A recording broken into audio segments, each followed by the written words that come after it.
Müzakirəyə biraz açıq olaq. Müzakirəli şəkildə gediş eləyək mütləq şəkildə. İndi biz ilkin öncə başlayacağıq təbii ki, nədən? İlkin öncə coğrafiya. Coğrafiya elmi nədir? Coğrafiya elmi nəyi öyrənir? Coğrafiya bilirik ki, geoqrafi.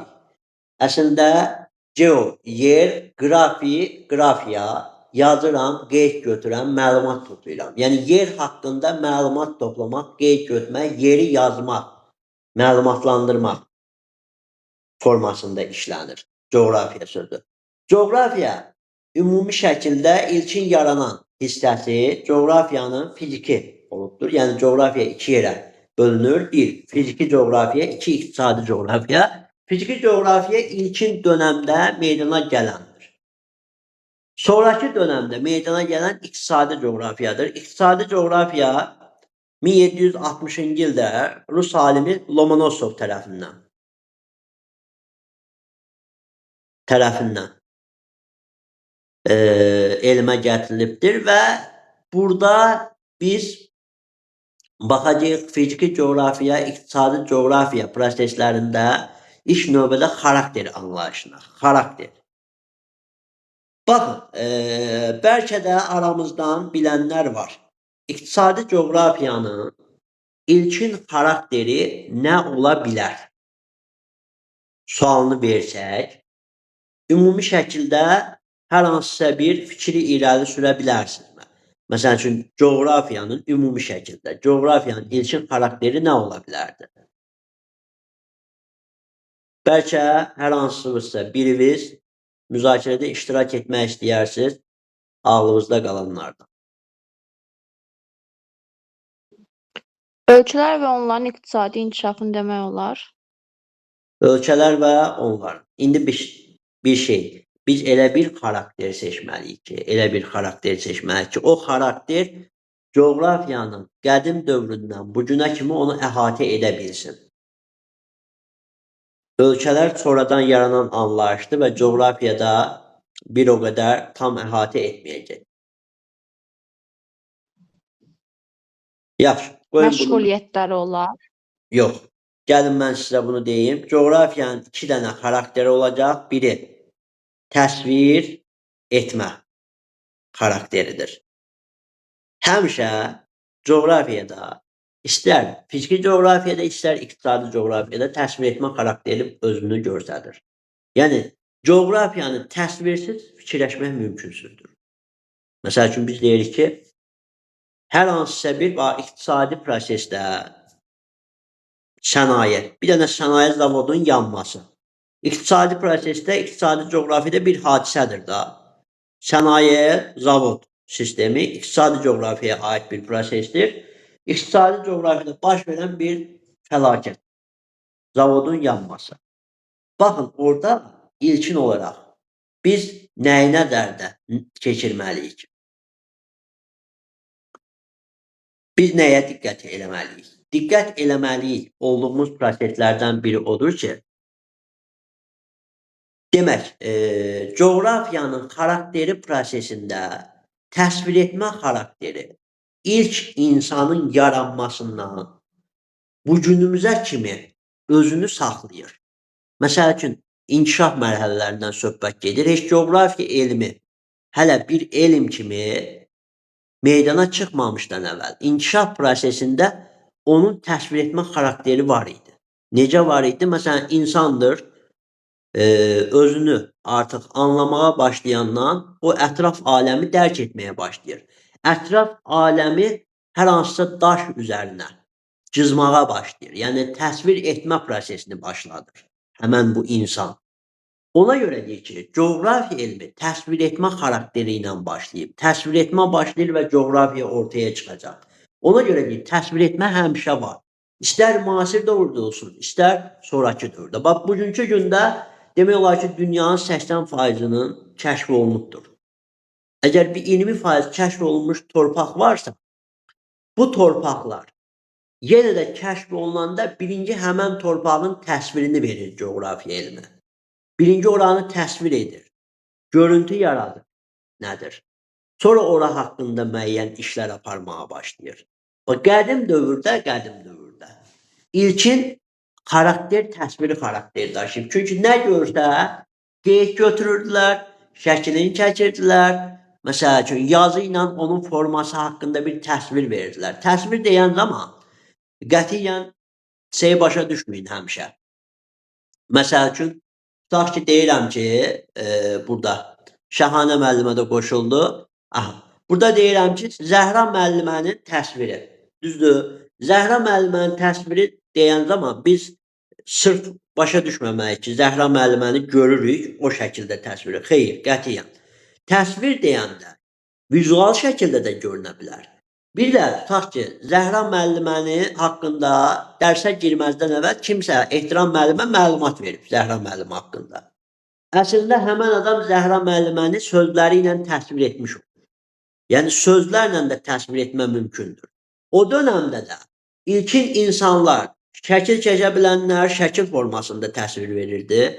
Yazı yaza bilənlər hər hansısa bir dağdırsa, vulkan görübsə, o vulkanı yazı formasında təsvirini bizə verirdi. Və coğrafiya elmi ona görə deyir ki, ilkin dövrdə təsviri xarakteri daşıyırdı. Məsəl üçün, bizə heç vaxt qədim dövrdə məlum olmayıb, belə deyək, maraqlı olmayıbdı ki, oradakı vulkan püskürməsi nəyə görədir? Yəni, onu biz araşdırmamışıq qədim dövr üçün, insan olaraq. Bizə nə maraqlı idi? Orada vulkan püskürdü. Biz onu gördük, onun təsvirini verə bilərik. İstəsək yazılı formada, istəsək hər hansısa bir vizual şəkil formasında kəşf verə bilərik. Yəni, ona görə deyir ki, coğrafiya ilkin inkişaf mərhələlərində ilkin xarakterini qazanıb və olubdur təsviri xarakter. Müəllimlər, başa düşə bilirsiniz nə demək istədiyimi? Çətinlik yoxdur ki. Xeyr, başa düşdüm. Bəli, aydındır. Əlavə sualınız olanda Bəli, mütləq aydındır. əl qaldırın, mütləq sualınızı verin. Oldu mu? İndi Bəli. müəllimlər, bunu götürdükdən sonra bu aydındır. Baxın, heç vaxt coğrafiya təsviri xarakterini itirmir. Həmişə öz-özlüyündə təsviri xarakteri saxlayacaq. Bəs hansı prosesi özündə birləşdirəcək? Digər yeni bir xüsusiyyət qazanacaqmı? Qazanacaq. Yeni bir xarakter qazanacaq. Baxın, nə xarakter qazanacaq? Gəlin belə deyək, bütün dağların əksəriyyətini artıq kəşf ediblər. Zirvələrin əksəriyyətini kəşf ediblər. İndi, Şahanə müəllimə, siz yeni qoşuldunuz. Şahanə müəllimə, bax, coğrafiyanın ümumi şəkildə hər şeyinin təsviri, çox hissəsinin təsvirini verdikdən sonra coğrafiya özünə ikinci olaraq necə bir yeni xarakter qazana bilər? Hansı xarakteri qazana bilər sizcə? İştirak etmək istəyirsiniz? Yoxsa iştirak etmək istəmirsiniz? Yaxşı. Kim iştirak etmək istəyər müəllimlər? Coğrafiya ikinci olaraq özünə yeni bir xarakteri qazanır. Sizcə, ərazilərin çoxu tapıldıqdan sonra coğrafiya özünə ikinci yeni xarakteri, hansı xarakterini götürmüş ola bilər? Bəlkə bu haqda cavablandırma etmək istəyirsiniz. Proqnoz verməsi ola bilər. Proqnoz vermə. Proqnoz vermə xarakter deyil, vəzifədir. Coğrafiyanın iki dənə xarakteri var. Biri təsvir etmədir, ənənəvi, qədim xarakteri. Bir də müasir qazandığıdır. Yaxşı, gəlin sualı belə qoyun. Bax, gəlin sualı yönləndirək. Xəritə çəkmə olar, yəni yerlər çoxdur. Hansı? Xəritə çəkmə olar, yəni ərazilər çoxdur. Yox. Xəritə çəkmə. Baxın, gəlin Fotoqrafiya. müəllimlər, belə bir deyim. Fidan müəllim, sualı yönəldim sizə. Tutaq ki, Fidan müəllim, gəlin belə deyək.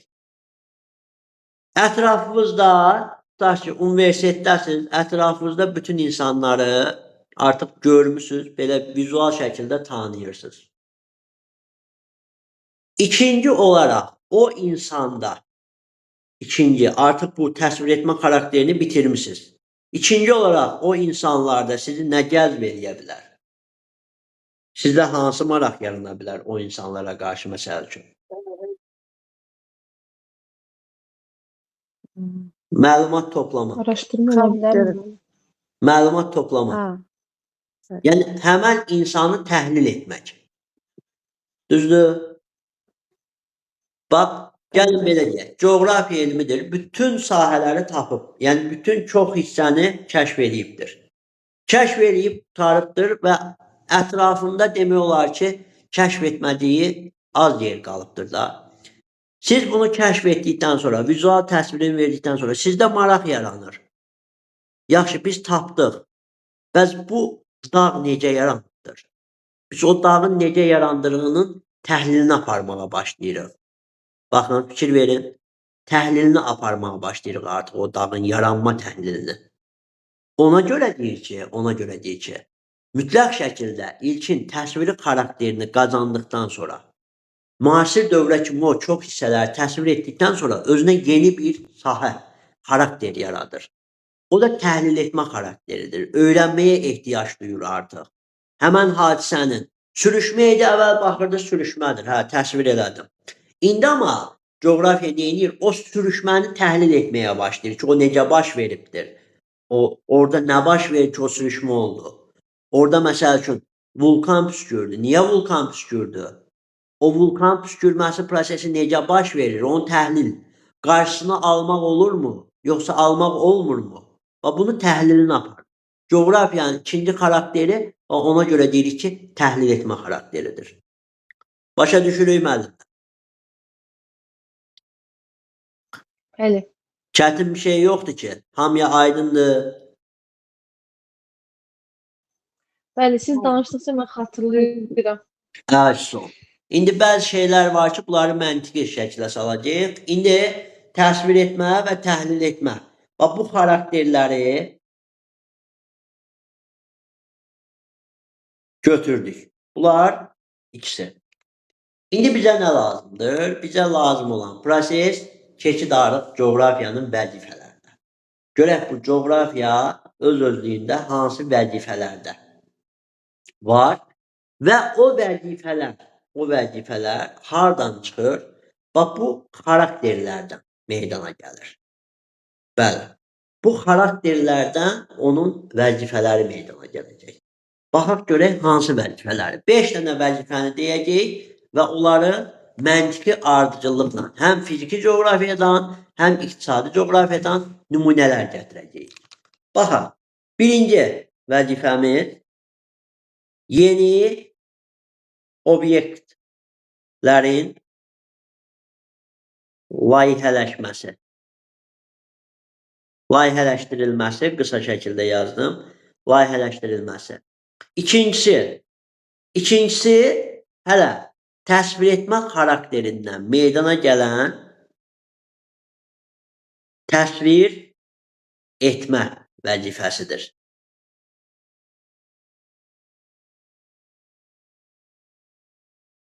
Üçüncü, təsvir etdiyimiz bir prosesi, baxın, təsvir etdiyimiz təhlilini axtaracağıq. Əgər sən onu təhlil etmisənsə, baxın, mən nəyə əsasən sizə izah verə bilirəm ümumilikdə? Mən demək bu coğrafiyanın ümumi bölmələrini, təhlilini aparmışam, onun təhlil xarakterindən istifadə eləmişəm. İndi sizə izah eləyirəmsə, demək mən sizə coğrafiyanın izah etmə vəzifəsindən istifadə edərək izah verirəm. Bax, izah etmə.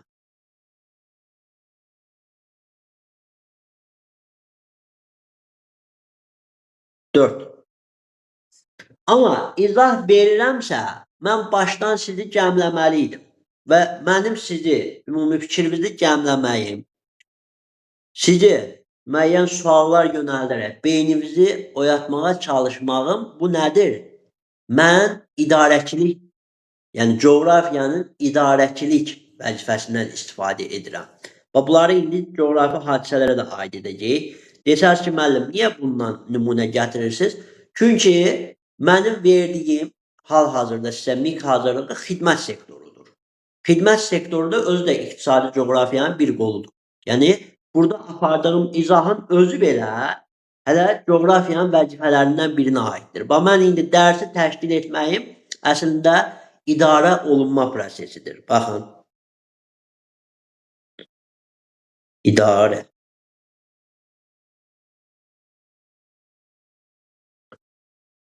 idarə etmə vəzifəsi. İndi müəllimlər, gəlin öz dərsimizdən bir nümunə gətirək. Mən dedim ki, sentyabrdan qoşulan müəllimlər dediklərimə riayət etdiyi halda 30+ yazırlar. Mən əslində qabaqcadan nə vermiş oldum? Proqnoz vermiş oldum sizə. Dedim 9 ay yarım ərzində dediklərimə saat əməl etdiyiniz halda sentyabrdan qoşulmusunuzsa bizim dərslərimizdə inşallah 30+ keçərsiniz. İndi baxın, mən proqnoz verdim. Düzdürmü? Bu işi mən aparıram. Artıq əməl edib etməməyiniz sizdən asılıdır. Əgər dediklərimi edərsinizsə, proqnoz tutacaq sonda. Amma dediklərimi etməyəsinizsə, təbii ki, proqnozda uzanmalar baş verəcək. Yəni buna görə də baxın, mən həmin o məlumatı sizə ötürməklə əslində coğrafiyanın proqnoz vəzifəsindən istifadə etdim. Baxın. Proqnoz vermə. Baxın, gördünüz? Ardıcılığı düzdür. Bu hələ belə bir nümunə idi dərsimizdən. İndi gəlin bunları biz həm fiziki coğrafiya, həm iqtisadi coğrafiyadan bir hadisə götürərək gedək. Məsələn, tutaq ki, danışaq kimlə? Olsun hələ burada Zəhra müəllimə. Zəhra müəllimə, gəlin biz iqtisadi coğrafiyanın səmərəli yerləşdirmə prinsipindən istifadə edərək bir biznes sahəsi yaradaq. Çünki biznes sahəsi iqtisadi coğrafiyaya aiddir. Biznes sahəsi yaradaq və onu ardınca gedək. Məsəl üçün, ağlınızda olan özünüzə gələcəyə qurmaq istədiyiniz bir biznes varmı?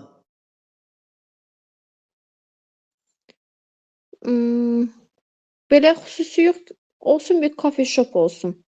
Bir coffee shop olsun, əla. Baxın, siz coffee shop, bir dükan açmaq üçün ilkin öncə bu 5 dənə vəzifədən birinci hansına diqqət eləyərsiniz?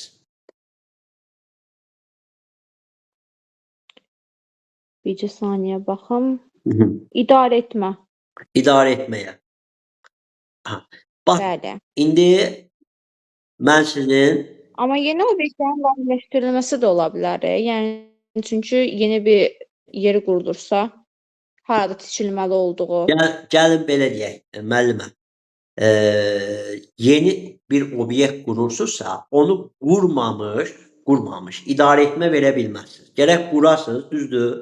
İşi qurub idarə etmə verəsiniz. Obyekti layihələşdirmək üçün birdən sizin ağlınıza coffee shop gəlib. Coffee shop'u harda açacağınızı təsvir etməlisiniz birinci. Bax, görürsünüz, coğrafiyanın ilkin vəzifəsindən çıxır. Çünki mən gedim coffee shop'u gördüm kənddə açım. Kənddə siz coffee shop satış edə bilərsiniz? Xeyr. Şəhər mərkəzinə yönəlməlisiniz. Siz avtomatik birinci təsvir verdiniz. Bax, birinci təsvir etmə vəzifəsindən istifadə elədiniz. Gördünüz? Bəli. Təsvir etmə vəzifəsindən sonra siz gedirsiniz həmən əraziyə uyğun layihələşdirmə aparırsınız. Oranın imicinə uyğun layihələşdirmənizi aparırsınız. Coffee shop'u o qaydada. Məsəl üçün siz ola bilər ki, Nərimanova gedəsiniz, Nərimanovda layihələşdirməni başqa cür qurarsınız oranın sisteminə görə. Ola bilər ki, elmlərə gedəsiniz, elmlərdə başqa cür bir coffee shop kimi. Yəni, ümumi dizayn, layihələşdirməsi fərqli qurarsınız oradakı sistemlə.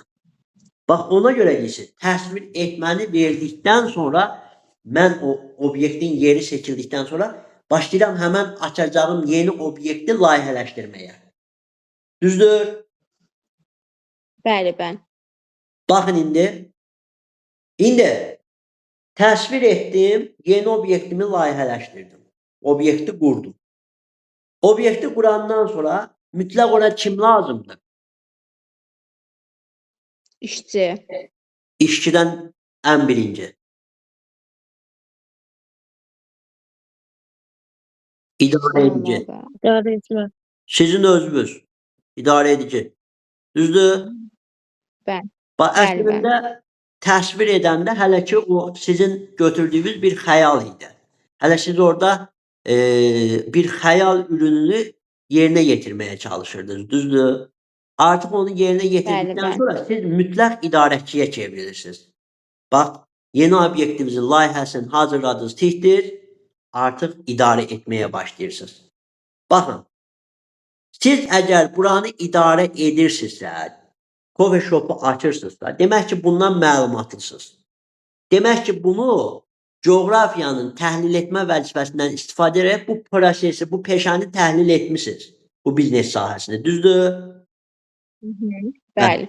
İndi siz idarəçi ona görəsiniz ki, zaten siz açmısınız, siz təhlil eləmisiniz və bu işi başarırsınız. İndi bunu açandan sonra siz yanınıza yeni işçi götürməlisiniz. O yeni işçini götürəndə bir idarəçi kimi siz o işçini öyrədib izah etmə vəzifəsindən istifadə edirsiniz. Bax, həmən o biznes sahəsində. Bəli. Gördünüz? ISO.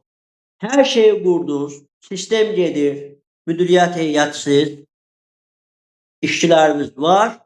Hər şey qurandan sonra qayıdıb nə deyirsiniz?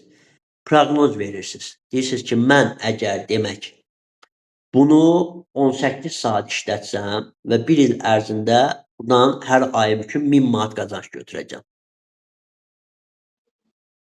Qayd edilir. Hə, bəli, bəli. Bəli, qazanc götürəcəm. Deyirsiniz ki, 5 il ərzində mən 10 min Əvvəlcədən məlumat. Bəli, 5 il ərzində 10 min qazanc götürəcəm deyirsiniz. Düzdür? Ha, artıq Bəli. bunun sizin idarəçiliyinizə buraxılır proqnozlaşma. Yəni proqnozlaşmanı özünüz qoyursunuz, artıq proqnozlaşmanın tutması sizdən asılıdır.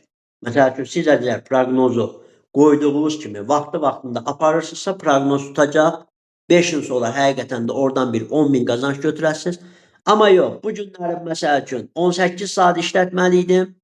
Bu gün gəldim, yoruldum, 10 saat işlətdim. Sabah gəldim, 12 saat işlətdim. O şey yavaş-yavaş azaldırsınız da işinizi.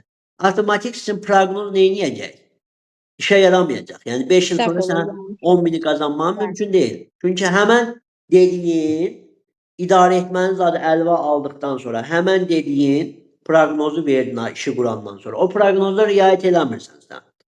Sən qoyduğun o planla proqnoz uyğunlaşmır avtomatik şəkildə. Başa düşürsünüz? Bəli, bəli. Bunu əzbərləməyin. Sadəcə bir nümunə üzərindən götürün, ardıcıllığı verin özünüzdə. Vəssalam. Bu şəkildə bunun qətiyyən yaddan çıxması mümkün deyil. Müəllimlər, iqtisadi coğrafiyaya verdiyimiz nümunədən anlaşılmayan bir tərəf varsa buyurun sualınızı verin. Kiminsə sualı varsa versin. Saxlamayın. Müəllim, indi bu bayaq biz sıraladıq birinci ilin obyektlərin layihələşdirilməsi və s. belə bu sıralama ilə. İndi bu bayaqki sıralama ilə sıralanır, yoxsa sizin az öncəki nümunənizdən verdiyiniz sıralama ilə? Yoxsa Bu ümumi şəkildə hər hadisədə fərqli-fərqlidir. Sadəcə ola bilər ki, məsəl üçün, başa düşdüm. tutaq ki, sürüşmə hadisəsi olur. Sürüşmə hadisəsində orada sən yeni obyektlərin layihələşdirilməsi vəzifəsini üstünə götürmürsən. Sən sürüşmədə gedib nəsə layihələşdirəsi deyirsən ki, düzdür? Bəli. İndi bu hadisədən asılı olaraq dəyişir.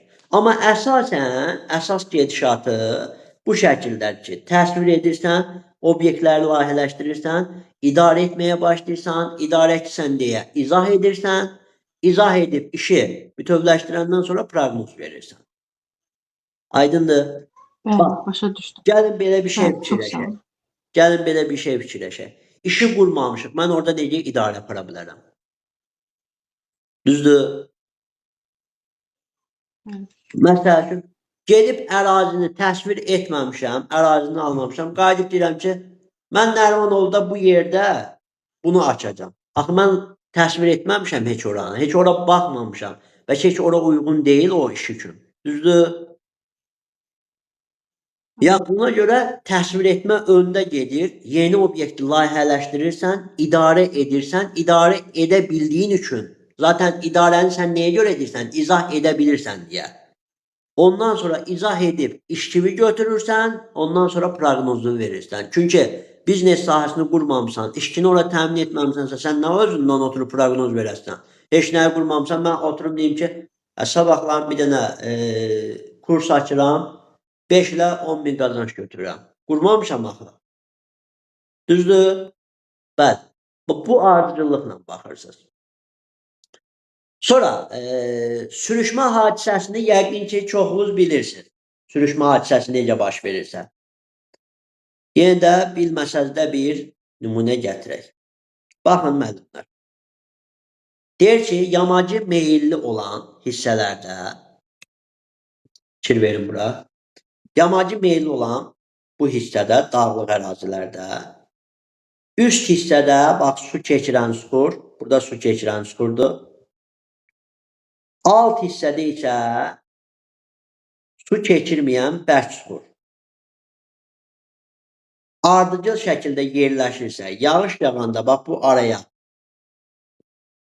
su dolur və həmən bu hissə, yuxarıdakı hissə, bax bu yuxarıdakı hissə başlayır o aradakı suyun təsiri ilə ağırlaşıb üzü aşağı hərəkət etməyə. Bax gəlir, axırda sürüşmə dağın bu hissəsində yığılıb qalır. Bax, sürüşmə hadisəsi belə baş verir. Bax, bunun üzərindən sürükür.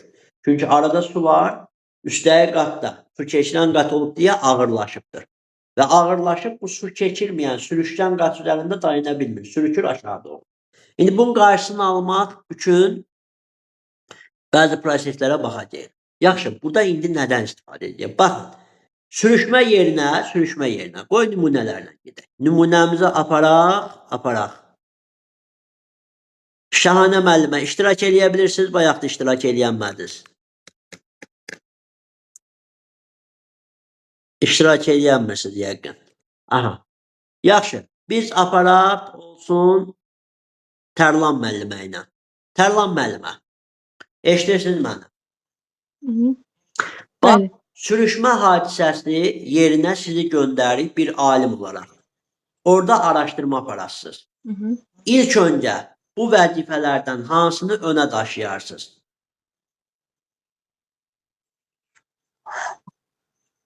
Bu 5 dənə vəzifədən birinci hansını önə daşıyarsınız? Sürüşmə hadisəsində. Birinci hadisə haqqında proqnoz verərəm yəqin ki. Proqnozu Hadisə birinci haqqında verə proqnoz bilməz. verərəm. Fidan müəllimə, siz buyurun. Olmaz. Yox, birinci proqnoz qətiyyən olmaz. Burada əvvəlcə yəqin ki, təsvir eləyəcək ki, nə üçün baş verir, hansı səbəblərdən. Hadisəni hələ ki təsvir edəcəyik. Baxın, təsvir etdik. Düzdür? İndi burada proses başlayır. Təsvir edəndən sonra o hadisəni idarə etmək üçün əlinizə alasınızmı ki, yəni bu iş məndədir da, alim siz oraya getmişsiniz. Kəndki idarə edəcək deyil ki oranı. Düzdür? Yəni o bilmir da, yəni bilmirsə o idarə eləyə bilməyəcək axı. Avtomatik alim üzərinə yükü götürür ki, idarəni eləyəcəm. İdarəni götürürsə, bu avtomatik kəndliyə həmən hadisəni nə etməlidir? İzah etmə olmalıdır. İzah etməlidir. Və izah edən zaman onun qarşısının alınma yollarını da deyəcək kəndliyə. Yeni obyektlər layihələşdirilməlidir. Yeni obyektlər bura uyğun deyil. Yəni burada yeni obyekt tikmə uyğun deyil. Yaxşı. Çünki bu təbiət hadisəsi. Sürüşmənin qarşısını almaq üçün. Yox, sürüşmənin qarşısını almaq üçün axı ağaclar betonlaşdırma işləri aparılır. O bilirsiniz, indi onu layihələşdirmə kimi vermirik da, yeni obyektlərin layihələşdirməsi kimi tam geniş şəkildə vermirik. Düz deyib vermək olur, amma tam özünü təsdiqləmir. İndi orada məsəl üçün siz izah edən zaman özünüz idarəçisiz deyə o idarəçiliyi də onlara öyrədəsiniz da, düzdür, nə etmək lazımdırsa. Bəli. Aha. İndi baxın, O idarəçiliyi də öyrədəndən sonra, hər şeyi öyrədəndən sonra siz qayıdıb onlara bir söz deyirsiniz. Deyirsiniz ki, bunlara əməl etsəz, Proqnoz verilir ki, bəli, məsələn, bir neçə ay müddətdə sürüşmək dayanacaq. bəli, kəsiləcək və yaxud deyəcək ki, etməsəz 6 ay sonra bunun böyründə bir dənə də sürüşmə baş verəcək. Düzdürmü? Bəli. İndi Bəli. sürüşmənin qarşısını almaq üçün nə kimi planlar? Deyər ki, bu su keçirməyən hissədə, su keçirən hissədə siz ağaclar əkin, ot bitkilər əkin ki, onların kökləri o aradakı suyu çəkib götürsün. Bu bir. Sonra deyəcək kollektor drenaj şəbəkəsi çəksin. O aradakı Bəli. suları axıtmaq. Betonlaşdırma istərik ki, məsələn, su axımının qarşısını alsın. Bəli. Sonra deyəcək ki, eninə terraslaşdırın. Eninə terraslaşma zamanı pələkanvari forma yaranır. O yağış yağanda pələkanın bu tininə dəyir, yayılır ətrafa. Yəni, hopma imkanı yaranmır. O araya, su keçirməyən araya hopma imkanı yaranmır. Ona görə də deyirik ki, eninə terraslaşma işləri aparılır. Uzunluq olmaz. Uzunluq olanda daha yuyub aparırsın həmən ərazinə. Aydındır. Tərlan müəllimə, aydındır sizin üçün də. Bəli, bəli, aydındır. Qaranlıq qalan bir şey yoxdur ki. Xeyr, xeyr. Əla. Bax, bu proseslər həm fiziki coğrafiyada, həm iqtisadi coğrafiyada bu vəzifələr özünü göstərir. Vəzifələri yəni birbaşa oturub əzbərləmir. Sadəcə hər hansısa bir nümunəyə bağlılıq yaradır. Yaxşı, bu şəkildə öyrənmək daha yaxşıdır. Daha aktualdır. Yəni, nümunəyə görə sıralama dəyişir. Bəli. Nümunələrlə daha yaxşı yadda qalır və daha yaxşı belə deyək, qavramaq olur. Bunun məsəl üçün yaddan çıxma ehtimalı bir də təkrarda mümkün deyil artıq. Bu belə. Müəllimlər, bu vəzifələrdən sualınız varsa verin gəlsin.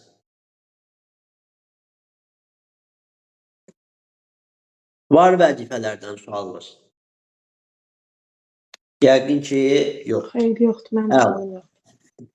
Keçid arıq növbəti coğrafiyanın sahələrindən. İstər fiziki coğrafiyanın, istər iqtisadi coğrafiyanın. İqtisadi coğrafiya, fiziki coğrafiya bilirik ki, təbiiliklə bağlı bir prosesdir. Yəni, fiziki coğrafiyada yaranış təbiidir. İqtisadi coğrafiyanın yaranışında isə insan amili var. Məsəl üçün, Avropada iqtisadi coğrafiyaya bəzən deyirlər insan coğrafiyası. Əslində, iqtisadiyyat sözünün mənası var, ekonom. Məsələn, ekonom nədir? Ev təsərrüfatı deməkdir. Yəni, ev üçün istehsal. Yaxşı, deyirsiniz, müəllim, bu nədir? Ev üçün istehsal. Ev üçün istehsal deyəndə bu qlobal şəkildə başa düşmək lazım. Yəni, necə? Hər ölkənin özünü bir ev şəkildə götürür və hər ölkənin özü üçün iqtisadiyyatı var. Öz istehsal bazası var. Digər prosesdən iqtisadiyyata kütləvi istehsal mənasında işlənir. Ekonom, kütləvi istehsal, ev təsərrüfatı mənasında işlənir. Hər ölkənin özünə uyğun, öz evinə uyğun kütləvi şəkildə istehsala aparması mənasında başa düşülür iqtisadi coğrafiya. Və dediyim kimi 1760-cı ildə Rus alimi Lomonosov tərəfindən elmə gətirilibdir. Bu coğrafiyaya biz baxanda əsas nəyi müşahidə edirik? Müşahidə etdiyimiz proseslərdən biri odur ki, burada insanın istehsal mövqeyi var. İnsanın rolu var orada. Məsəl üçün, tutaq ki, deyirik ki, yenə adımız yadımdan çıxdı. Ümid adı profil kimin idi müəllimə? Bəşirov Aybəniz. Aybəniz müəllimə. Aybəniz müəllimə. Baxın indi. Bəli. Tutaq ki, mən nəqliyyatın coğrafiyası deyirəm. Düzdür? Bəli. Nəqliyyatın coğrafiyası fiziki coğrafiyaya aid etmək olar. Bəli. Nəqliyyat coğrafiyası. İqtisadiyyat coğrafiyasıdır. İqtisadi. Çünki nəqliyyat yaranışı təbii yaranış deyil, insan tərəfindən yaranışdır. Düzdür? Bəli. Nəqliyyatın yaranışı. İndi baxın, tutaq ki, deyirəm ki, olsun kənd təsərrüfatının coğrafiyası. Gönçə müəllimə, kənd təsərrüfatının coğrafiyası fiziki coğrafiyaya aid edirsiniz, yoxsa iqtisadi coğrafiyaya?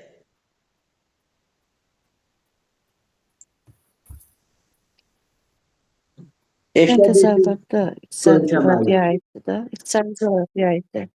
İqtisadi coğrafiyaya aiddir, bəli. Niyə? Çünki Bəli, istehsalatla insan- bağlılıq var. İstehsalla bağlılıq var. Düzdür? Bəli. Burada problem olmur. Məsəl üçün, mən deyirəm hidrosfer. Hidrosfer yerin su təbəqəsidir. Hidrosfer təbii ki, nə ilə bağlı olacaq? Fiziki coğrafiya. Fiziki coğrafiyada. Suyu insan yaratmadı ki. Biosfer, hidrosfer, atmosfer, litosfer, relyef, iqlimşünaslıq, meteorologiya, bunlar hamısı təbiətlə bağlı bir elmdir və təbiiliklə yaranıbdır. Orada insan amilinin rolu yoxdur. Bəli. Bu fizikiyə aiddir, təbii yaranışa aiddir. İqtisadi coğrafiya deyəndə deyirsən şəhərlərin coğrafiyası, sənayenin coğrafiyası. Bunların yaranışında həmişə insan amili var. Ona görə deyir ki, iqtisadi coğrafiyaya insan coğrafiyası da deyilir. Bunun deyilməsinə səbəb olan hadisələrdən biri insan istehsal qüvvəsini, insanın istehsal gücünün orada iştirak etməsi ilə bağlı prosesdir. Ümid edirəm ki, bura tam aydındır. Burada problem yoxdur yəqin ki. İndi bizi, beynimizi qarışdıran nədir? Fiziki coğrafiyanın ənənəvisi, yenisi, iqtisadi coğrafiyanın ənənəvisi, yenisi. Bunlar qarışdırır. Bir baxaq.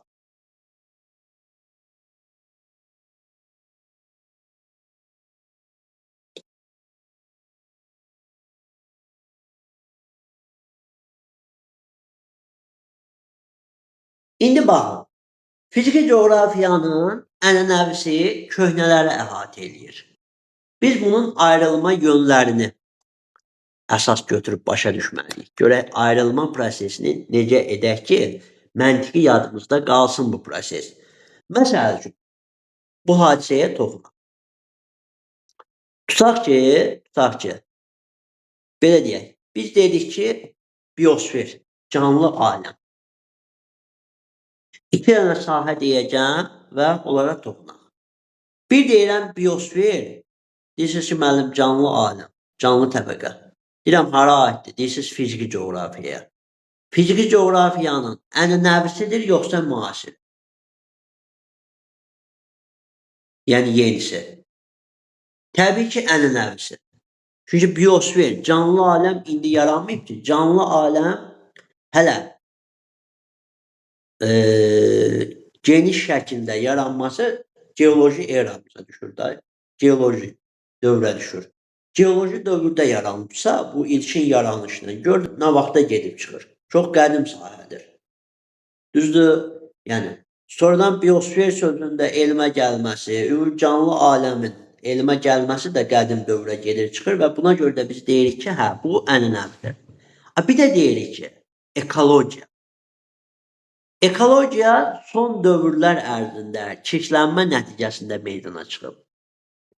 Və bunu fiziki coğrafiyanın yeni sahəsi kimi veririk. Bilirsiniz nəyə görə? Bax, ekologiya təbiəti qoruyur, canlı aləmi qoruyur. Dolayısıyla biosferi qoruyur.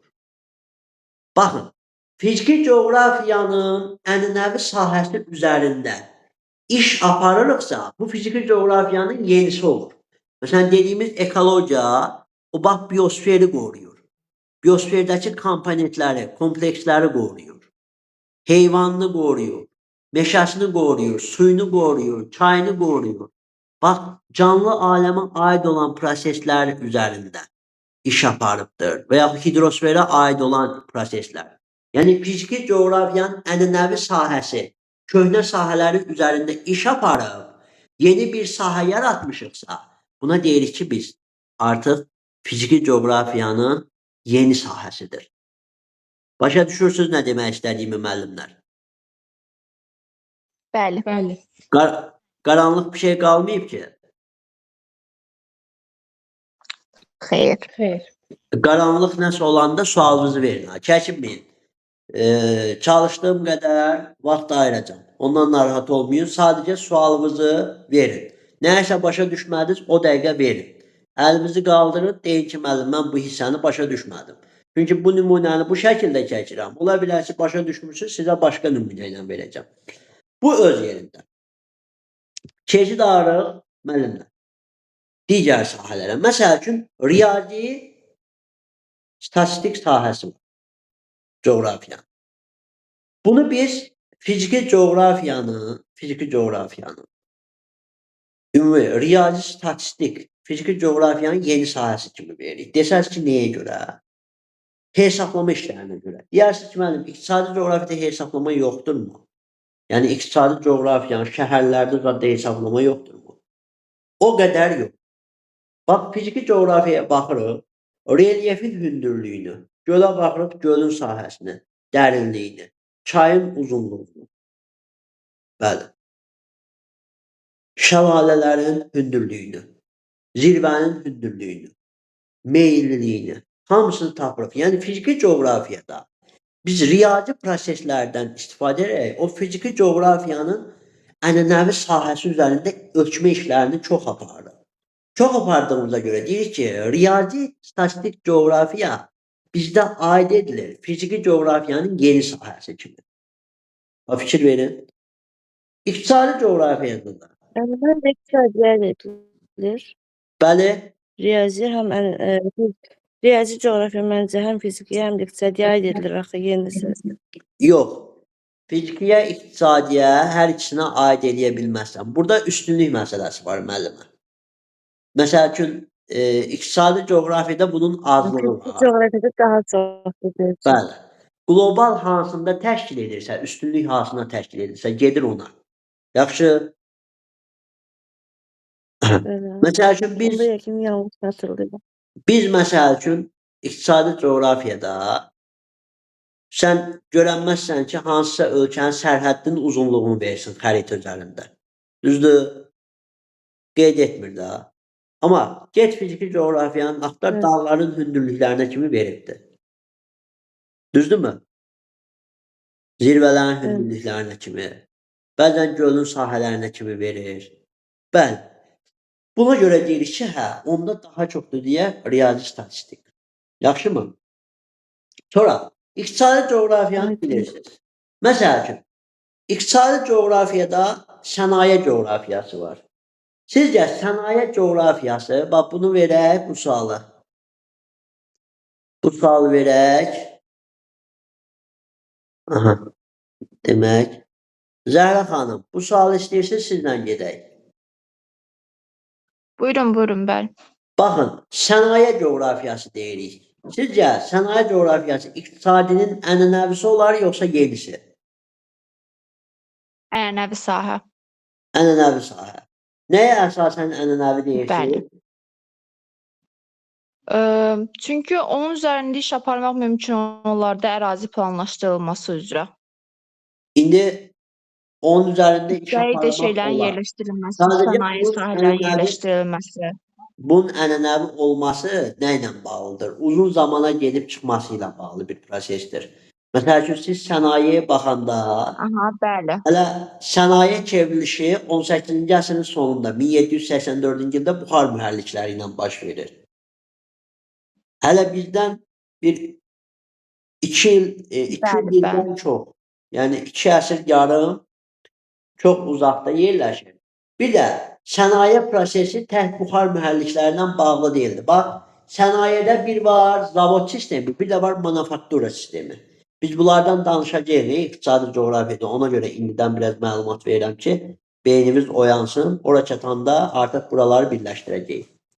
İndi manufaktura sistemi, sənaye adlandırdığımız onun içində olan manufaktura sistemi əl əməyinə dayanan sistemi idi. Əl əməyinə dayanan sənaye idi. Amma zavod sistemi ortaya çıxdıqdan sonra bu deyirik ki, hə, artıq zavod sistemi əl əməyinə yox, buxar mühərriklərinə dayanan sistem oldu. Aydındır. Bəli, Ona aydındır. görə də deyirik ki, manufaktura gedir çıxır bir 500-600 il əvvələ. O da sənaye sisteminin bir hissəsidir deyə çox ənənəviyə gedir çıxır. Sonra Nəqliyyat Elə coğrafiyası, yüngül sənaye, yeni sənaye sahələri. bəli. Sonra nəqliyyat coğrafiyası, təbii ki, nəqliyyat deyən kimi hamı nə deyəcək? Nəqliyyat sizcə ənənəvi olar yoxsa qədim? Ənənəvi sahədir. Ənənəvi. Ənənəvidir. Bəli. Nəqliyyat deyən kimi hamı elə başa düşür ki, bu yalnız avtobuslar, nəqliyyat növləri bunlardan söhbət gedir. Xeyr. Qədimin son tuş dövründə at arabadan istifadənin özü belə nəqliyyat sistemidir. Yaxşımı? Gedir eradan əvvələ düşür. Bəli. Bəli, o da qədim bir sahədir. Yəni biz onu götürüb ənənəviyə verə bilmərik. Sonra sosial coğrafiya var. Sosial coğrafiya. Sizcə sosial coğrafiya nə ola bilər? Ənənəvi sahədir. Ənənəvi. Niyə? İnsanla bağlı proseslərdir. Çünki insanların məskunlaşması. Bəli, insanın məskunlaşması, vəziyyəti, bunları öyrənir. Və bu prosesdə lap feodalizm dövründən var. Kəndlilərin siyahıya alınması, verginin toplanması, bu sosial proseslər lap qədim dövrlərdən var deyə biz deyirik ki, artıq bu sosial məsələlər ənənəvidir. Həm də sosiallıq insana məxsusdur. İnsan amili varsa, o qədim yaranışla əlaqədar olaraq ənənəviyə götürülür. Aydındır? Bəli. Qaranlıq qalan nəsə var müəllimlər bu sahələrdə sizə? Xeyr. Xeyr. Hə. Kimdəsə qaranlıq qalan nəsə olsa sualını geri dönüş eləsin. Bu proseslərə biz baxdıq. İndi bir dənə də proses deyəcəm. Siyasi. Siyasi coğrafiya sizcə nəyə aid etmək olar? Birinci, siyasi coğrafiya təbii ki, bir-iki iqtisadi coğrafiyanın qoludur. Sahəsidir. Yeni sahələr. Yeni deyirsiniz. Nəyə görə yeni Bəli. deyirsiniz müəllimə? Çünki insan faktoru olduqdan sonra onun üstünə tətbiq olunur. Dövlətlərin arasında olan münasibətlər, xalqlar arasında olan münasibətlər, müharibələr. Əvvəl belə deyək də, əvvəl yox idimi bu dövlətlər arası proses? Yəni siz bunu ənənəviyə verirsiniz yoxsa yeniyə? İqtisadın ənənəvisinə yoxsa yenisinə? Mən əslində yeniyə deyərdim. Yeniyə deyərdiniz. Doğru deyirsiniz. Amma Bəli. niyə yeniyə?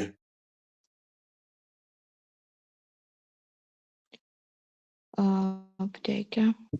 Əslində əvvəl də dövlətlər Bəlkə arasında hələ davam edir. Aha, Hələ davam edir deyə ola bilər. nətər? Və üstəlik bu inteqrasiyalar var, təşkilatların qurulması. Bəli. O da əslində siyasətə gedir Bəli. də. İndi siyasət, ümumən siyasətin əsas məqsədi nədir? Dövlətlər arası ünsiyyətə siyasət deyilir. Münasibətlər. Bəli. Bəli. Dövlətlər arası ünsiyyətə. Sadəcə bu ünsiyyət, bax adicə belə bir şey deyim. Bugünkü gündə, keçən dəfə də qrupda misal çəkirəm, bugünkü gündə bizim Çindən, Temur şirkətindən hər hansısa bir məhsulu vurub gətirməyimizin özü bir siyasətdir, ticarət siyasətidir. Fikir verirsiniz? İndi bu Bəli. niyə ənənəvi olmur? Deyirsiniz ki, mənim qədimdə də var idi, dövlətlər arası münasibət var idi. Amma bugünkü gündür kimi hər yerə daxil olmamışdır. Satış sisteminə baxırsan, siyasət özünü göstərir. Təhsil sisteminə baxırsan, var. Səhiyyə sisteminə baxırsan, var. Hər şey var deyə, hər şey var deyə. Ona görə deyirik ki biz, bax qlobal şəkildə, bugünkü gündə qlobal şəkildə siyasi faktor özünü göstərir deyə, siyasi coğrafiya aid edilir, ənənəviyə yox, yeniyə aid edilir. Bugünkü müasir dövrdə hər sahəyə giriş edir o siyasət. Buyurun Şahanə müəllim. Müəllim, həm də ola bilər ki, bu məsələn paytaxtlardır, dövlətin sərhədləridir. Məsələn Qarabağ əvvəl ermənilər idi, indi bizdə. Onlar dəyişir də, yeniliklər baş verir. Ona görə gec yaranıb yeni sahəyə aid ola bilər. Gec yaranıb deməyə. Məsələn dinamikdir də. Məsələn dağların Məsələn, relief dağların yeri dəyişmir də, tutalım bir o qədər. Düzdür, parçalanır, tökülür, amma dağın adı falan dəyişmir. Amma dövlətlərin sərhədi dəyişə bilər. O Məsələn, SSR dağılanda yeni dövlətlər yaranmışdı. O siyasi xəritənin dəyişməsi ilə bağlı anlayışdır. Biz siyasi coğrafiya ilə danışanda əsas münasibətlər sistemindən danışırıq. Düzdür, onun da bir yandan təsiri var, amma ən böyük təsiri bugünkü gündə siyasi münasibətlər sisteminin iqtisadiyyatın bütün sahələrinə təsir etməsidir. Məsələn, əvvəl dövlət ticarətə görə bir siyasət qururdu, bir də dövlətlərin münasibətlərinə görə siyasət qururdu və dövlətlərin sayı da az idi o qədim dönəmə baxsaq. Amma bugünkü gündə 240 dənə dövlət tanınır, yəni 240 dənə dövlət var, 40-dan artıq. Onun 195-i tam şəkildə tanınır. Bunlar arasında gedən siyasət uca dünya miqyasındadır, qlobal. Bütün sahələrə inteqrasiya eləyibdir. O bütün sahələrə inteqrasiya etməyi üstünlüyün müasir dövrə verilməsinə gətirib çıxardıbdır. Aydındır? Bəli. Bu prosesdir əsas götürülən. Başa düşməyən var müəllimlər, kimsə? Xeyr, aydındır. Aydındır hamımız üçün. Əla. Bəli, bu da bizim bu sahə, siyasi coğrafiya ən çox qarışdırılan. Baxın, məsəl üçün bunu verək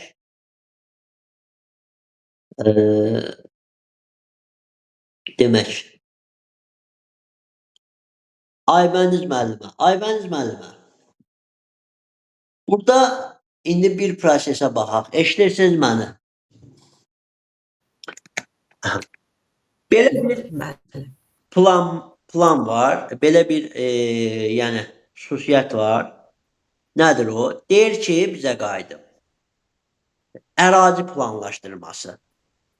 Sizcə ərazi planlaşdırmasını zaten hara aid eləyəcək? Fizikiyyə yoxsa iqtisadiyyə?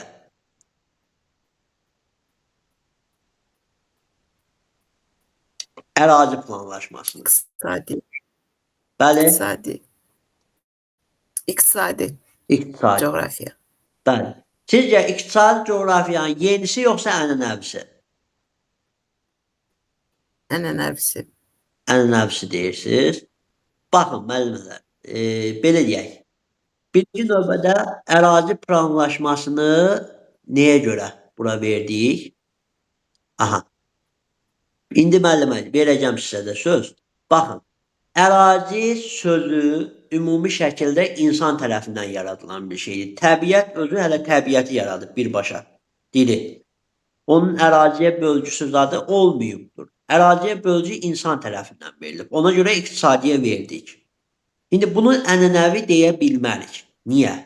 Məsələn, insanlar əvvəl planlı şəkildə məskunlaşma ərazi bölgüsü yox idi. Ərazidə istəyir məskunlaşma, istəyir bölgü nəyə görə gedirdi? Çay kənarlarına, su olan yerlərə yaxındırsa gəlib orada yerləşirdilər. Göl kənarlarına yaxındırsa gəlib orada yerləşirdilər. Bir təbii xüsusiyyət var idi. Amma bugünkü gündə bir ərazini, bir şəhəri planlaşdıran zaman insanlar fikirləşir. Həmən ərazi əkinə yararlıdır yoxsa yox? Əkinə yararlıdırsa o ərazidə ona uyğun planlaşdırma aparırlar. Demək ki, ərazilər qədimdir.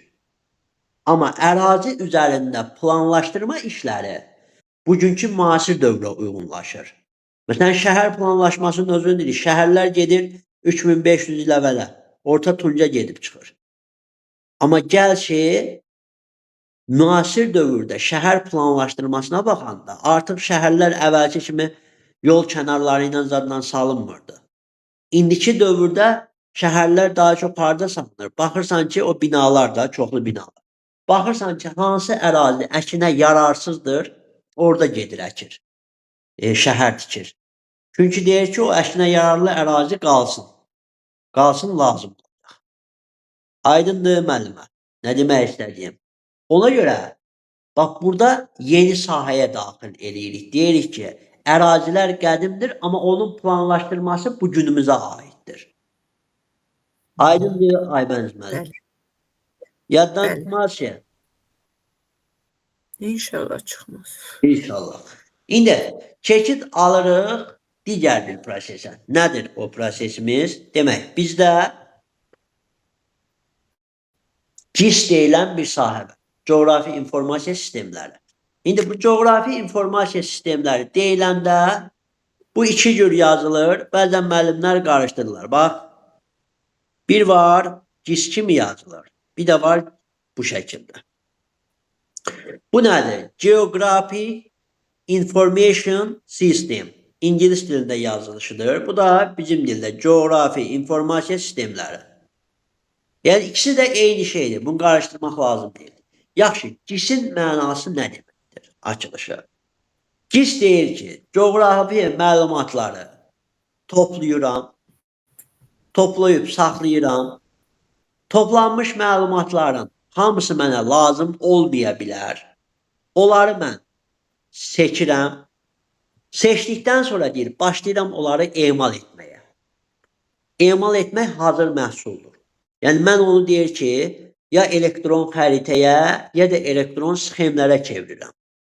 Bax, əlimizdəki Google Maplər. İndi bu GIS-i danışanda deyirik ki, qayda. Bu GIS həm fizikinin yeni sahəsi ola bilər, həm də iqtisadinin. Niyə? Coğrafi məlumatlar deyəndə coğrafiya özü həm fiziki, həm iqtisadiyə bölündüyünə görə GIS həm fiziki coğrafiyadan məlumatlar yığıb xəritəyə çevirə bilər. Relyefin Google Map'ini çıxarda bilər, xəritəsini. Həm də iqtisadi coğrafiyadan ünvanlar, mərkəzlər haqqında məlumat alaraq iqtisadi coğrafiyasının xəritəsini və sxemlərini hazırlaya bilər. Yəni ona görə də deyirik ki, bir dənə bunlar arasında coğrafi informasiya sistemləri həm fiziki coğrafiyanın yeni sahəsinə, həm də iqtisadi coğrafiyanın yeni sahəsinə vermək olar. Aydındır müəllimlər, nə demək istədiyim?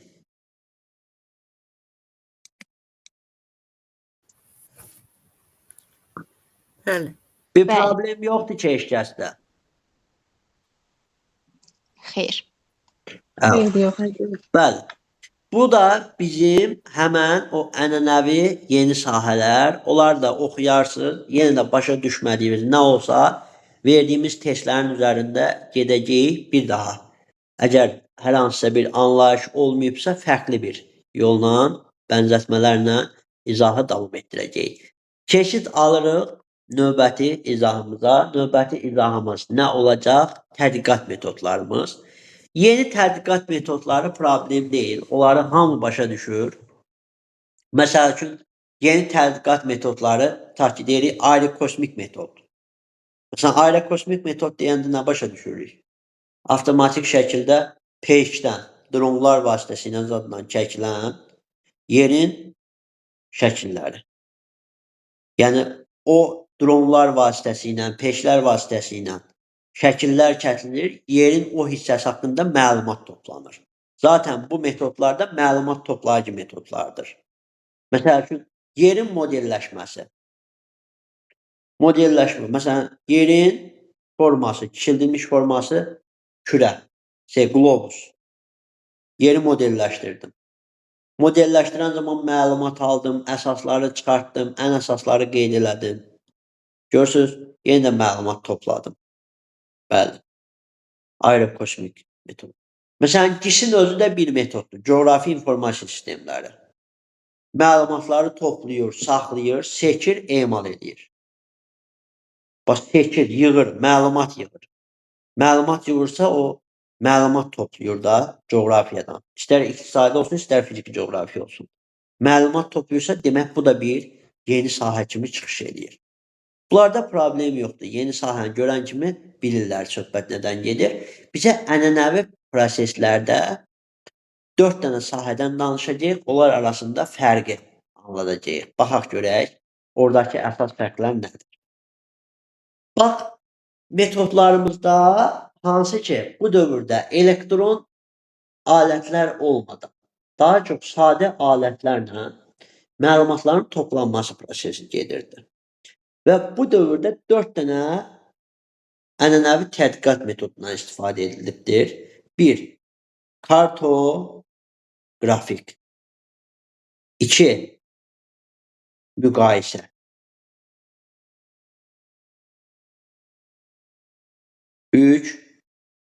Üçüncü olacaq təbii ki, hansı metod? Üçüncü olacaq tarixi metod. Dördüncü olacaq çöl tədqiqat metodu.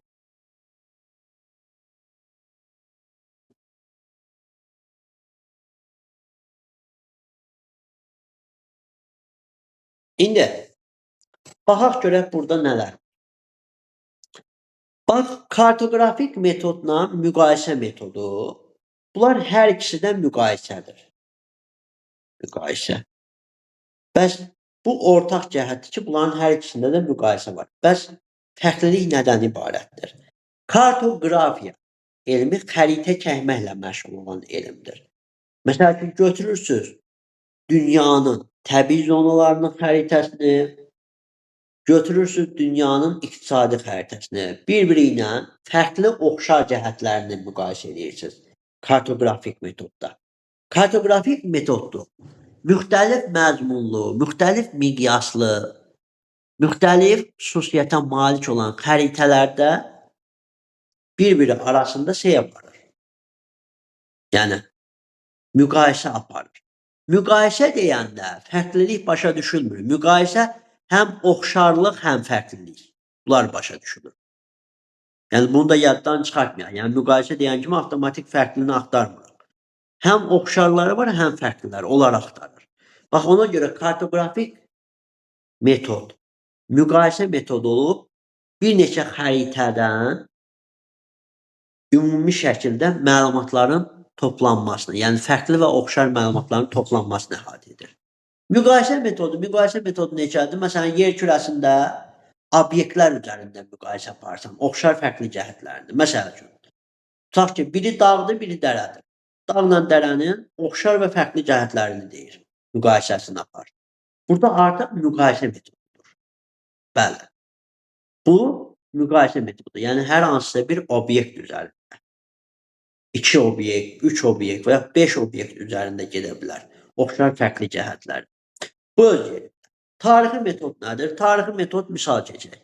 Tutaq ki, deyir ki, zaman ərzində bir ərazidə dövlətlərin dəyişməsi, quruluşların dəyişməsi, inzibati idarəsinin dəyişməsi, həmən dövlətin, tutaq ki, həmən ərazidə etnogenizin dəyişməsi, yəni tayfaların dəyişməsi prosesi özünü göstərirsə, buna biz tarixi metod deyirik. Məsəl üçün, müasir İtaliya dövlətinin yerində əvvəl qədim Roma dövləti olubdur. Məsəl üçün. Sonra, qədim Bizans imperiyasının yerində bugün Balkan ölkələri üzərində Yunanistan, yəni Bizansın davamçısı kimi gedir. Bizanslılar Yunanlılar kimi gedirdi təbii ki. Yunanistan, Makedoniya, Bolqaristan kimi dövlətlər var. Artıq demək, dəyişiklik baş verib həmən ərazidə. Bir vaxtlar Bizanslılar yaşayırdı. Artıq türklər də yaşayır, ruslar da yaşayır. Avropalıların bir çox hissəsi də yaşayır bu hissədə. Ona görə deyir, tarixi olaraq dəyişikliklər baş verib eyni ərazidə. Buna da deyirlər tarixi metod. Çöl tədqiqat metodu. Məsəl üçün, çöl tədqiqat metodunda tutaq ki, bir nəfər gedir, dediyim kimi, sürüşmə yerinə. Orada dəqiq alətlərdən istifadə etmədən, öz beynində olan savaddan istifadə edərək, həmən insan orada sürüşmə olan yerdə tədqiqat aparır. Məlumatları var, bəzi sadə alətlər var əlində. Bunlardan. Məsəl üçün, oradan su keçirməyən suxurdan nümunə götürür. Onun baş verməsini bir özündə cəmləşdirib fikir söylüyor. Bəli. Bunlardır. Yəni, bu çöl tədqiqat metodudur. Kiçik bir ərazidə. Özdə, belə deyək, bir hadisənin, bir prosesin yayılma miqyası deyilən bir şey var. Yəni, ərazi əhatə etməsinə görə miqyas. Bir var, miqyasın növlərini sadalayırdıq biz. Ədədi miqyas, izahlı miqyas, səthi miqyas. Bir də var, ərazi əhatə etməsinə görə miqyas var. Ərazi əhatə etməsinə görə miqyas, lokal, kiçik ərazi, regional, regionları, bir də var qlobal, dünyanı əhatə edir. İndi bizim bu çöl tədqiqat apardığımız sahələr lokal əraziləri, yəni kiçik əraziləri əhatə edir. Bəli, onu da yaddan çıxartmamaq lazımdır. Çöl tədqiqat işləri lokal miqyaslı əraziləri əhatə edəcək və beləliklə sadə alətlərlə verilmiş bəzi özümüzdə olan məlumatlarla həmən ərazi haqqında müəyyən məlumatları toplayıb nəticə çıxardacağıq. Bəli. Çöl tədqiqat metodunun başqa bir prosesi var ki, çöl tədqiqat metoduna gedirsiniz. Tutaq ki, sel daşqın olan yerdə çöl tədqiqat metodu aparmağa gedirsiniz. Siz birinci nə edirsiniz? Həmən hadisəni təsvir edirsiniz çöl tədqiqat metodunda. Təsvir etdikdən sonra həmən hadisə ilə bağlı hansı prosesi həyata keçirəsiniz? Bir ona baxaq. Məsələn, tədqiq etdikdən sonra deyirsiniz ki, belə bir sual verirsiniz. Mən gedib orada nə axtaracam? Və yaxud nə edəcəm? Yəni, mənim işim nədir ora getməkdə? O sual önəmlidir. Sualı verdikdən sonra o suala artıq həmən yerə getmək üçün, yəni sel olan yerə getmək üçün, orada tədqiqat aparmaq üçün sən lapaqqa götürəsən lazım olanlardan. Sən potik götürəsən ayaqla. Yəni planda sualı qoyandan sonra nə lazımdırsa onun yerini dəqiqləşdirirsən, o alətlərin istifadəsini dəqiqləşdirirsən. Bəli, bu tədqiqat metodunun 3-cü mərhələsidir ki, dəqiqləşdirirsən. Dəqiqləşdirdən sonra başlayırsan həmən ərazidən məlumat toplamağa, gedəndən sonra məlumat toplayırsan. Məlumat toplayandan sonra isə çıxardıb ortaya nəticəsini qoyursan. Bax, çöl tədqiqat bu 5 prosesi özündə birləşdirir. 1. Təsvir edir. 2. Sual verir. Hansı, nəyə görə gedəcək. 3. Sual verəndən sonra, yəni sual bölməsini keçəndən sonra lazım olan, həmən ərazidə araşdırma üçün lazım olan avadanlıqları təmin edir. 4. Məlumatları toplayır. 5-də də nəticəni çıxardır. Artıq ortaya nəticə qoyur. Bax, bu da ənənəvi olan çöl tədqiqat metoduna aid prosesdir. Çətin bir şey yoxdur ki, müəllimlər. Aydındır hamı üçün. Xeyr. Bəli. Hə. Demək, burada bir problemimiz yoxdur. Hər şey qaydasındadır. Bunu da yükləyəcəm YouTube kanalına. Buna bir daha baxarsınız. Orada bu dərsin əyani versiyası da var. Ona da qulaq asa bilərsiniz. O da problem deyil. Bu sahələr, vəzifələr, bunlar yekunlaşdı. Bunlar məntiqi formadadır. Biraz da sizlə danışmaq istəyirəm. Səyyahlar. Coğrafiya elminin ümumi şəkildə inkişaf mərhələlərindən görək burada hansı səyyahlarda çatdıra bilərik, hara kimi danışa bilərik, onlar haqqında məlumat verərik. Bəlkə də müzakirədə yadımızda qalan proseslər var, onlar haqqında da danışarıq. İndi bir dəqiqə. Mənə nə lazımdır? Mənə ilkin olaraq qədim dövrdən başlamaq lazımdır. Coğrafiya elmi dediyim kimi bəzi mənbələrdə deyir ki, Eradan əvvəl 2-ci, 3-cü əsrdə yaranıb, bəzən deyir ki, 3-cü minillikdə yaranıb. Amma bəzi mənbələrdə deyir ki, ilk insanın yaranmasından coğrafiya elmi inkişafa başlayıb. Əslində bu doğrudur. Çünki ilk insan coğrafiyanın inkişaf mərhələlərində ilk insan zaten təsvir etmə qabiliyyətinə inkişaf edərək yavaş-yavaş coğrafiyanı inkişaf etdirirdi. İnkişaf mərhələləri. İnkişaf etdirirdi. Ona görə də deyirik ki, biz bu coğrafiya sahələrinə baxanda nəyi müşahidə edəcəyik? Müşahidə etdiyimiz proseslərdən biri olacaq ki, ilk insanın yaranmasından coğrafiya elmi inkişafa başlayır. Və bu ilkin dövr və yaxud qədim dövr adlanır. Bir, qədim dövr.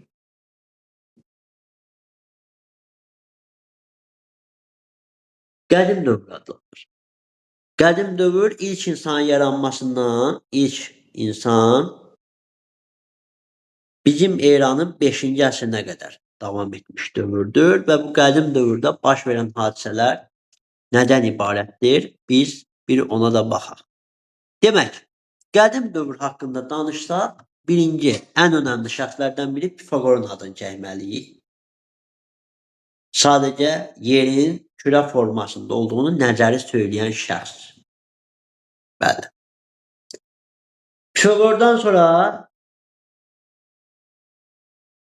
Aristotelin adını çəkirik.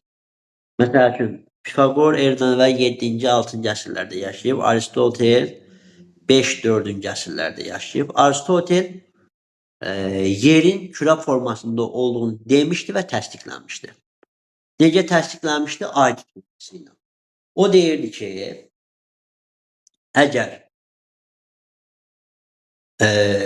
belə deyək, yer kürə formasındadırsa, o ayın qarşısını kəsəndə ayın üstünə kölgəsi kürə formasında da düşməlidir. Həqiqətən də belə olur. İndi o prosesi bir dənə biz necə görsədək, bu şəkildə görsədək bir dəqiqə.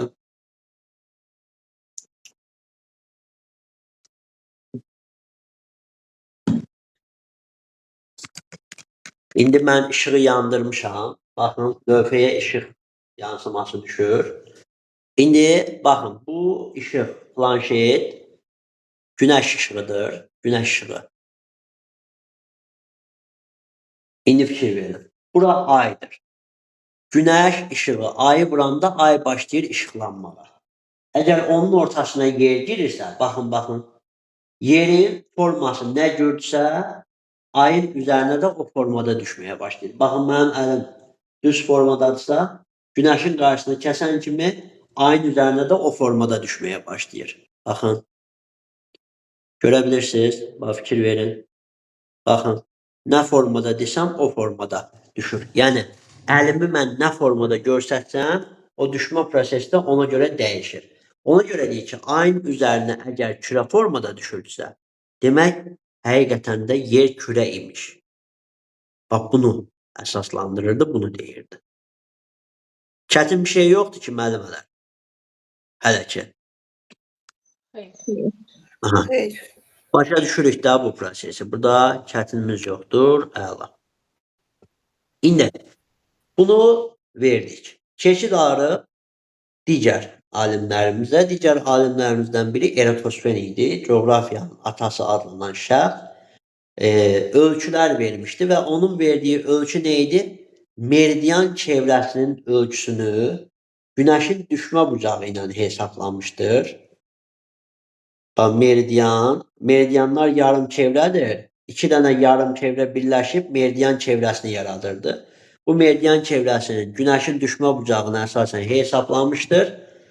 39.600 kilometr. Müasir dövrdə isə 40.009 kilometrdir.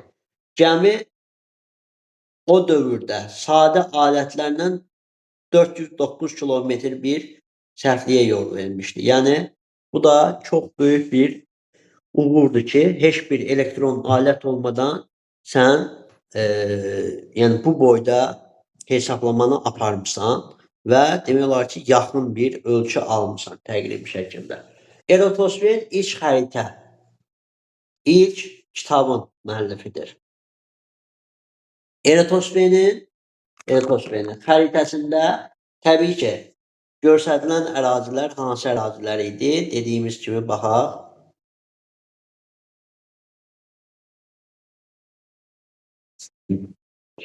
Baxın, Eratosfendə meridian xətləri anlayışı var idi. Amma paralellər yox idi deyə biz Eratosfenin xəritəsində dərəcə torundan istifadə kimi bir prosesi götürüb verə bilmərik. Dərəcə torundan istifadə edib deyə bilmərik qətiyyən.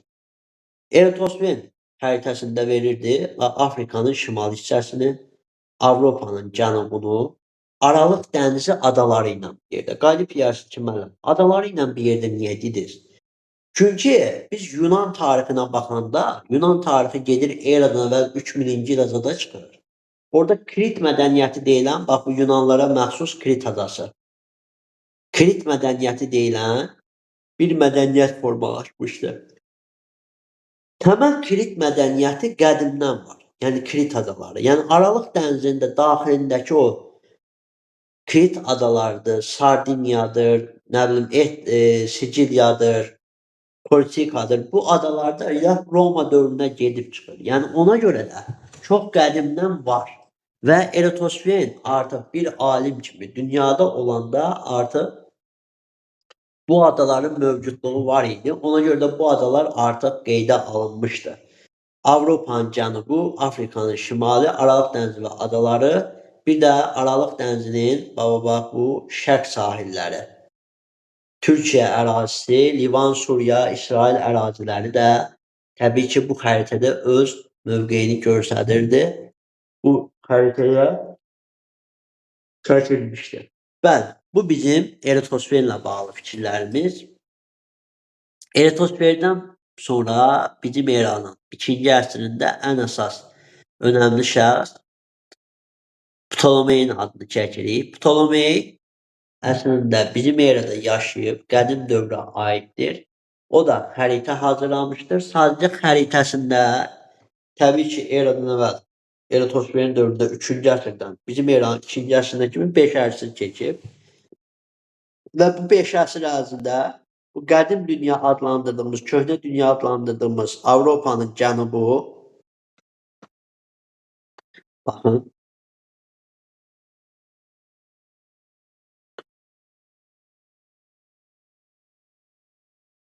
dəqiqə.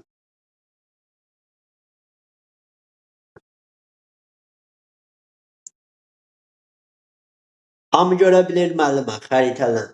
Hamı görə bilir qlobusu. Bəli. Baxın, həmən bu hissə Avropanın cənubu, Afrikanın şimalı, Aralıq dənizi və adaları. Bu hissə köhnə dünya adlandırırdı və Ptolemeyə gələnə kimi, Ptolemey xəritə keçənə kimi bu ərazilər araşdırılmış və biraz sərhədlərdən uzaqlaşmışdılar. Yəni daha çox ərazilər araşdırmışdılar. Ona görə deyir ki, Ptolemeyin hazırladığı xəritə Eratosferin xəritəsinə nəzərən oxşar olaraq eyni əraziləri təsvir edirdi. Amma Ptolemeyin xəritəsi biraz daha geniş idi. Yəni daha çox ətraf ərazilər öyrənilmişdi artıq Ptolemeyə çatanda.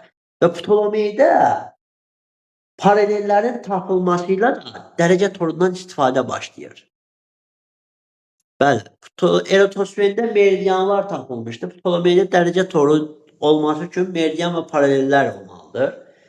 O da paralellərin tapılmasından sonra başlayır təbii ki, nə? Dərəcə toru ilə xəritəsində istifadə etməyə Ptolemey. Və Ptolemey bir dənə əsasən elmi bir prosesin öz çıxartmışdır və buna da deyirlər geosentrik nəzəriyyə. Geo, yer, sentr, mərkəz. Yerin mərkəzdə ayın və günəşin onun ətrafında dolanması fikrini irəli sürən bir nəzəriyyəçi olmuşdur. Bunu təbii ki, təsdiqləməyibdir, amma nəzəri olaraq, yəni nəzəriyyəçi olaraq söyləmişdir. Bu da təbii ki, qədim dövrün əsas proseslərindəndir. Qədim dövrdə ümumən dünyada ilk dəfə qlobus hazırlayan demək olmuşdur. Bir dəqiqə müəllimlər, o tamam yadımdan çıxdı. Demək, dünyanın ilk qlobusunu hazırlayan birazdan müəllimlər qayıdacağım, yadıma düşər. Onu deyirəm, qədim dövrə aid həmən şəxsə. Demək, bunu keçdikdən sonra bizdə orta əsrlər dönəmi gəlir. Orta əsrlər dövrünü biz bağlayacağıq daha çox kimlərlə? Bağlayacağıq ərəblərlə. Orta əsrlər 5-15-ci əsrlərdir. Desəz müəllim, niyə ərəblərlə bağlayırıq? 630-cu ildə ərəb dövlətinin yaranması var Məhəmməd Peyğəmbər tərəfindən Yarandıqdan 2 il sonra Məhəmməd Peyğəmbər olur 6-cı ildə. Sonra insaflı xəlifələr və onlar dünyanı fəth etməyə başlayırlar, işğal etməyə. Təbii ki, işğal etdikcə bunların alimləri də işğal edilmiş yerlərdə araşdırmalar var. Buna görə deyirlər ki, orta əsrlər dövrü əsasən ərəb səyyahlarıdır.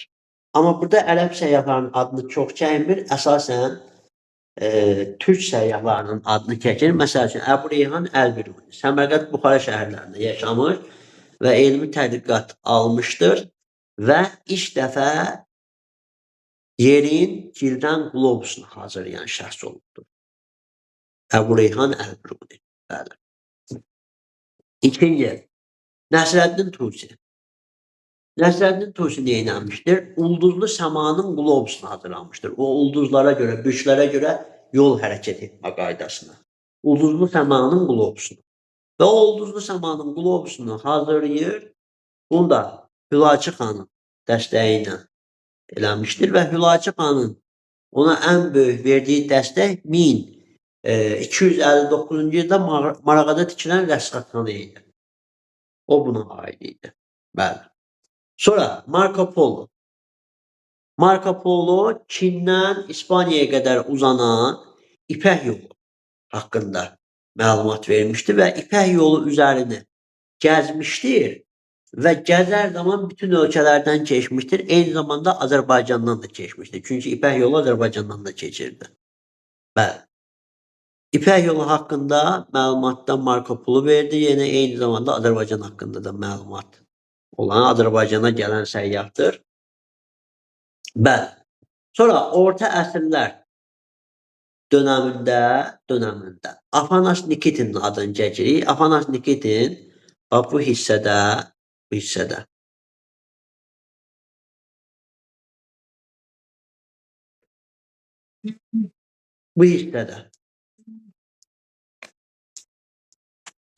fikir verin.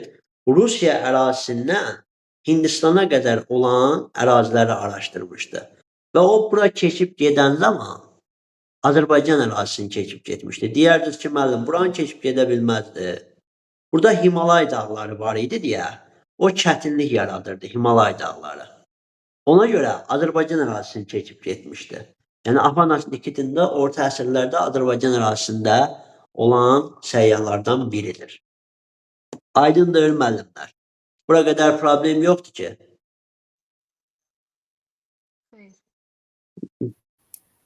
Xeyr, yoxdur. Bir dənə coğrafi kəşflərdə Skandinaviyalıların, Vikinglərin başçısı Leif Erikson haqqında danışacağım. Leif Erikson hələ Amerikalılar gedib Amerikaya çıxmamışdan, yəni Avropalılar Amerikaya çıxmamışdan əvvəl Vikinglərin başçılığı ilə gedib Amerikanın bu şimal-şərq hissəsinə çatmışdılar. Bax bu hissəyə. Şimal-şərq hissəsinə. Bax bura gəlib çatmışdılar və deyirlər ki, hələ Avropalılardan əvvəl gedib Amerikaya çıxanlar Vikinglər, Skandinaviyalılar olubdur. Leif Eriksonun başçılığı altında. Bu da bizim orta əsrlər dönəminin səyyahları. Biz keçid alırıq coğrafi kəşflər. Coğrafi kəşflər 15-17-ci əsrlərə əhatə edir. İndi coğrafi kəşflərə baxsaq, coğrafi kəşflər kimlə başlayır? Təbii ki, İspaniyadan, İspan kralından dəstək alan Kristofor Kolumbun qərbə üzərə Hindistanı tapmaq arzusu ilə başlayır bu səyahət. 1492-ci ildə Kristofor Kolumb onu istəyi ilə səyahətə göndərir və o gedir. Burada adalar var, Kuba, Haiti. Gedir bura çatır və buranı səhvən Qərbi Hindistan, yəni qərb sözü ingiliscə West, Hindistan, Hind, Qərbi Hindistan, West Hind adlandırmağa başlayır. Və beləliklə Kuba, Haiti adalarında məskunlaşma keçirir Kristofor Kolumb və 4 dəfə səyahət edir. 4-cüdə o burada öldürüləcəkdir və artıq 4 dəfə səyahətdən sonra görürlər ki, bu əslində yeni dünya kəşfi deyildi. Bu sadəcə qənimət zad əldə etmək üçün aparılan bir mübarizə idi. Görürlər ki, bu qənimət prosesi az gəlir, qənimət yoxdur. Kristofor Kolumbu həbsə atdırırlar ki, sən məsəl üçün düzgün araşdırma aparmamısan. Bəli. Bundan sonra üzrlüsən, Kristofor Kolumb şeydə ölür. 4-cü səyahətdə Amazon meşələrində ölür. Həbsə saldırırlar. Amazon meşələrində ölür. İndi bu prosesdən sonra nə baş verir? Artıq Kristofor Kolumbun ekspedisiyalarında dəfələrlə iştirak etmiş Amerigo Vespucci. Onun səyahətindən sonra səyahətini davam etdirir. Gəlir Avropanı inandırır, kral da inandırır ki, bu torpaqlar belə deyək də, Qərbi Hindistan deyil. Bu torpaqlar yeni torpaqlardır. Sonradan onun adına bu torpaqları Amerika adlandırmağa başlayırlar. Amerigo Vespucci'nin adına böyük coğrafi kəşflər dövründə. Böyük coğrafi kəşflərin əsas müddəilərindən biri 1606-cı ildə demək William Yansonun gəlib Avustraliya materikini uzaqdan görməsi və onu ada bilərək qayıtmasıdır. Bax, uzaqdan baxır, onda da Avropalılar 12-ci, 13-cü əsrdə daha bu mərkəzi adaları araşdırırlar, tapırdılar. Məsəl üçün, bura Yeni Kaledoniya, Yeni Hibrit, Yeni Britaniya adları verilib, Yeni Zelandiya adları verilib ki, onlar yəni belə deyək də, Avropalılar tərəfindən tutulubdur. Bu bura gəlir, uzaqdan baxır, deyir, yox, bu ada deyil, bu hələ belə şeydir. Yəni ona görə getmir. Daha doğrusu materik deyil, bu hələ belə adadır. Ona görə onu araşdırıb, çəkinir oradan və bundan sonra 1642-ci ildə Abel Tasman gəlir, Holland. Abel Tasman başlayır materiki araşdırmağa və ilk dəfə materikin tapıldığı an bu dönəmdə olur. Bax, həmən bu dövrdə, coğrafi kəşflər dövründə 1642-ci il. Bəli, bu proseslərdən sonra baş verən hadisə nədir? Təbii ki, Vasco da Gama 1498-ci ildə Vasco da Gama özü Portuqaldır. Portuqaliyadan çıxaraq Avropa ətrafını dolanmaqla gəlib Mozambik boğazını keçməklə Hind okeanına, oradan da Hindistanın qərbinə çıxmaqla West Hind, Qərbi Hindistana çatır və beləliklə artıq belə deyək, Afrikanı dolanaraq, su yolunu dolanaraq Hindistana yol açmış olur Kristofor Kolumb. Bəli, bu öz-özlüyündə əsas məlumatlardır. İndi orada belə bir şey yadımızdan çıxmasın ki, orada bir də Fernando Magellan var. 1519, 1521, 22. 1519-dan 21-ə Fernando Magellan ümumən qərbə üzməklə gəlib həmən yerə çıxmağın şahidliyini deyirdi və artıq səyahət başlayır. Magellan 1519-cu ildə İspaniyadan dəstək alaraq başlayır. İspaniyadan Afrika ətrafını üzərək, sonra Atlantik okeanı keçib Braziliya sahilində üzərək orada artıq Magellan burada Odlu boğazdan keçir. Odlu boğaz. Yəni daha doğrusu Magellan boğazından keçir. Odlu torpaqla Amerikanı ayıran boğaz. Magellan boğazından keçir və Magellan boğazından keçərək keçir Sakit Okeana. Onun adı da onunla bağlıdır. Sakit Okean niyə? Magellan burada olduğu dövrdə 3-4 ayda burada heç bir hadisə baş vermir. O heç bir hadisənin baş verməməsi oranın, bəli, az qalır. Oranın Sakit Okean adlandırılmasına səbəb olur. Bəli. Sonraki dövrdə Sakit Okeanı üzür gəlir. Bax, burada Filippin adaları.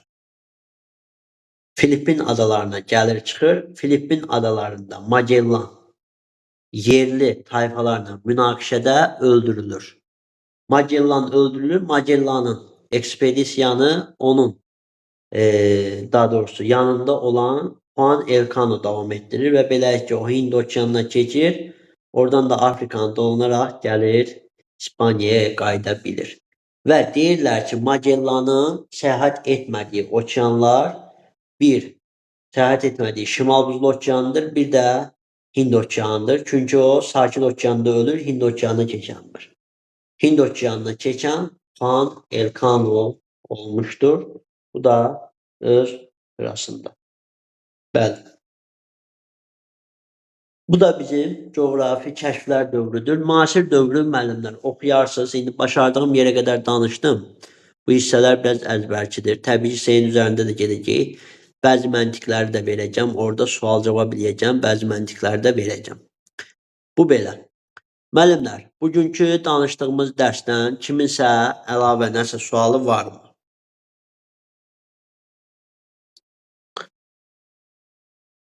Əlavə sualınız varsa, buyurun, əlavə sualınızı verin.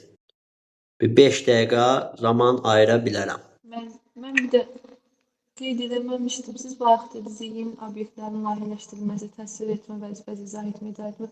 Bu nəyin növləri idi? Onu mən qeyd eləmədim də, unutdum. O, coğrafiyanın vəzifələridir. Dal vəzifələri. Coğrafiyanın vəzifələri. Yeni obyektlər layihələşdir, təsvir et, izah et, proqnozlaşdır, idarə et. Bunlar vəzifələrdir. Yaxşımı? Başa düşdüm, çox sağ İndi olun. bunu yükləyəcəm, yükləyib də linkini sizə atacağam. Müəllimlər, gələn dərsdən davam edənlər qrupda ad və soyadını yazarlar, nömrələrini qeyd eləyəcəm həmən müəllimlərin. Çünki həmən müəllimlər növbəti dəfə material qrupuna daxil ediləcəklər. Material qrupunda bu dərslərimizin məlumatları göndəriləcək, eyni zamanda əlavə izahlar göndəriləcək. Oldu mu? Zəhmət olmasa çıxandan sonra dərsdə iştirak etdiyiniz bağlı bir plus qoyun. Sonra da əgər gələn dərs iştirak edəcəksinizsə, din və güvəndən, hələ ki, din və güvəndən birinci bölmələri, səyyahları, vəzifələri götürürsünüz. Dimdə qarışıqdır. Qarışıq olduğuna görə seçib işləyirsiniz, hələ ki. Sonrasının da davamını gətirəcəyik. Bir də bizə belə bir şey lazımdır. Nə? Tutaq ki, gələndə, testi işləyəndə, PDF-dən işləyə bilirsinizsə, PDF-dən işləyin. PDF-ləri var. Alıb işləyəsiniz də, alıb da köhnə test vəsaitlərini işləməyin. 2025-ləri sırf alın. Çünki yeniliklərimiz var, artıq mən sizə də zaten o yenilikləri izah eləyə keçirəm. Aydındır? Oldu. Bizlə Allah qoysa, əlavə nəsə sualınız var dərslə bağlı.